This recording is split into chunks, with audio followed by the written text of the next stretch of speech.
பொண்ணு கன்சீவா இருக்கா. அவ கண்ணு முன்னாடியே அவ ஹஸ்பண்ட யாரோ கொலை பண்ணிடுறாங்க. உடனே அவ குழந்தைய கூப்பிட்டுட்டு ஒரு காட்டுக்குள்ள போயிடுறா. அங்க போனது ஒரு வீடு இருக்கு. அந்த வீட்டுக்குள்ள போய் இதுக்கப்புறம் நம்மளும் உயிரோட இருக்க வேண்டாம்னு சொல்லி சூசைட் ட்ரை பண்ணும்போது அவளையும் அவ குழந்தையும் ஒரு ஆத்மா காப்பாத்துது. அதுக்கப்புறம் அவளுக்கு டெலிவரியும் ஆயிருது. இந்த பக்கம் இவங்க ஃபேமிலி அவங்கள தேடிட்டு இருக்காங்க. இப்படியே 5 வருஷம் போயிருது. அதுக்கப்புறம் போலீஸ் டீமுக்கு அந்த குழந்தைங்க இருக்கிற இடம் தெரிஞ்சு அவங்க அந்த குழந்தைய கூட்டிட்டு போயிடுறாங்க. 5 வருஷமா அந்த குழந்தைங்க மனுஷங்களே பார்க்காதனால ரொம்பவுமே பயந்து போயிருக்காங்க. உடனே போலீஸ் டீம் அந்த குழந்தைங்களோட சித்தி சித்தப்பா கிட்ட அவங்கள ஒப்படைச்சிடுறாங்க. அவங்களும் கூட்டிட்டு போய் அந்த குழந்தைங்களுக்கு ட்ரெஸ் சேஞ்ச் எல்லாம் பண்ணி ஹேர் கட் எல்லாம் பண்ணி நீட்டா கூட்டிட்டு வராங்க. இருந்தாலும் அந்த குழந்தைங்களுக்கு அந்த வீடு அவங்க எல்லாருமே புதுசா தெரியுறாங்க. அந்த குழந்தைங்க யாருக்கிட்டயுமே பேசவே மாட்டேங்கிறாங்க. அமைதியாவே உட்காந்துக்கிறாங்க. இவங்களும் டாய்ஸ் வாங்கி தராங்க, வெளியே கூட்டிட்டு போறாங்க. ஆனா அந்த குழந்தைங்க யாருக்கிட்டயுமே பேசவே மாட்டேங்கிறாங்க. இந்த பக்கம் அந்த ஆத்மா அதோட குழந்தைங்களை காணோம்னு சொல்லி வந்து வீடு ஃபுல்லா தேடிட்டு ரொம்பவுமே கத்திட்டு அழுதுட்டு இருக்கு. இதுக்கப்புறம் குழந்தைங்க மென்டலி டிஸ்டர்ப் ஆயிருக்காங்கன்னு தெரிஞ்சு அவங்க ஒரு சைக்காட்டிஸ்ட வர சொல்றாங்க. அவர் வந்து அந்த பையன்கிட்ட நடந்ததெல்லாம் கேட்க அவனும் நடந்ததெல்லாம் சொல்றான். அதுக்கப்புறம் அந்த சைக்காட்டிஸ்ட் அந்த பையனோட சித்தப்பாவை கூப்பிட்டு அவங்க டீமோட அந்த வீட்டுல போய் பாக்குறாங்க. அங்க போய் செக் பண்ணது அந்த சைக்காட்டிஸ்டுக்கு தெரிஞ்சிருது இத்தனை வருஷமா அந்த ஆத்மா தான் அந்த குழந்தைங்களை வளர்த்திட்டு இருந்துச்சுன்னு. அதுக்கப்புறம் அங்க இருந்து திரும்பி வந்துடுறாங்க. திரும்பி வந்ததும் அந்த ஆத்மாவும் அவங்க கூடயே வந்துருது. வந்து அவங்க வீட்டுக்குள்ள போய் அந்த குழந்தைங்களோட திரும்பவுமே அது விளையாட ஸ்டார்ட் பண்ணிருது. அந்த குழந்தைங்களோட சித்தப்பா அவங்க சித்திக்கிட்ட இதையெல்லாம் சொல்லிட்டு இருக்கும்போது குழந்தைங்க விளையாடுற சத்தம் கேட்டு உள்ள போய் பாக்குறாங்க. அவங்க போனதும் அவங்க மறுபடியும் அமைதியா உட்காந்துக்கிறாங்க.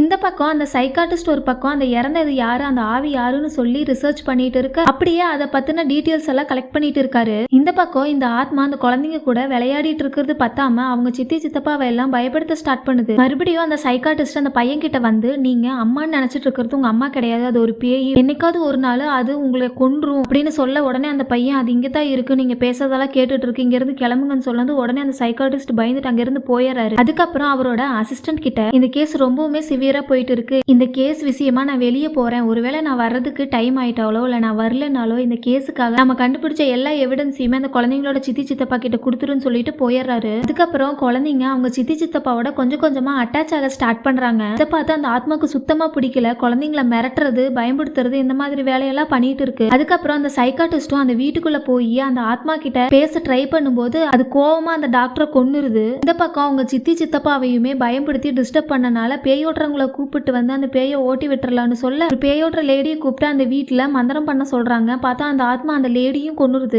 அந்த பசங்களோட சித்தப்பாவையும் அடிச்சு போட்டுருது. அதுக்கப்புறம் அந்த சைக்காட்டிஸ்டோடைய அசிஸ்டன்ட் வந்து அந்த ஆத்மாவுடைய கேஸ் எவிடன்ஸ் எல்லாம் கொடுத்துட்டு போறாங்க. அதுக்கப்புறம் அந்த குழந்தைங்களோட சித்தி சித்தப்பா 2 பேருமே அதை பார்த்துட்டு இருக்காங்க. அந்த இறந்து போன அந்த பொண்ணு அவங்க வீட்டுக்கு எதிரா கோகாஸ்ட் பையனை வந்து கல்யாணம் பண்ணியிருக்கா. ஓடி போய் கல்யாணம் பண்ணி அவங்களுக்கு ஒரு குழந்தையும் இருந்திருக்கு. எப்படியோ அந்த பொண்ணோட வீட்டு ஆளுங்க அவங்க இருக்கிற இடத்த தெரிஞ்சு வந்து ஹஸ்பண்டையும் அடிச்சு கொன்னுட்டு குழந்தையும் கிணத்துல வீசி கொண்டுறாங்க. இவளையும் பம்ப் செட்ல தலையை முக்கி கொலை பண்ணிட்டு போயிடுறாங்க. இவ அவளோட குழந்தைக்காக உயிரை கையில பிடிச்சிட்டு திரும்ப போய் பார்க்கும்போது குழந்தை கிணத்துல விழுந்திருக்கிறத பார்த்து தாங்க முடியாம இவளும் அதே கிணத்துல விழுந்து சூசைட் பண்ணி செத்து போயிடுறா. அதுக்கப்புறம் அதே வீட்டுல இந்த சின்ன பையனும் அவங்க அம்மாவுக்கு டெலிவரியும் ஆனனால 2 குழந்தைங்களையுமே தன்னோட குழந்தையா நினைச்சு வளர்த்திட்டு இருந்திருக்கா 5 வருஷமா. இந்த விஷயம் எல்லாம் தெரிஞ்சதுக்கு அப்புறம் அந்த சித்தி சித்தப்பா 2 பேருமே ஃபீல் பண்ணிட்டு இருக்காங்க. அந்த டைம்ல அந்த ஆத்மா கரெக்டா வந்து அந்த குழந்தைங்களை பயப்படுத்தி அவங்க சித்தி சித்தப்பா 2 பேர்த்தையுமே அடிச்சு போட்டுட்டு அந்த குழந்தைங்களை தூக்கிட்டு மறுபடியும் அந்த பழைய வீட்டுக்கே போயிருது. இவங்க 2 பேரும் அந்த குழந்தைங்களை தேடிட்டு அங்க போய் குழந்தைங்களை கேட்க அப்பவும் விடாம அதை அடிச்சுட்டே இருக்கு. ஒரு கட்டத்துக்கு மேல 2 பேரும் சேர்ந்து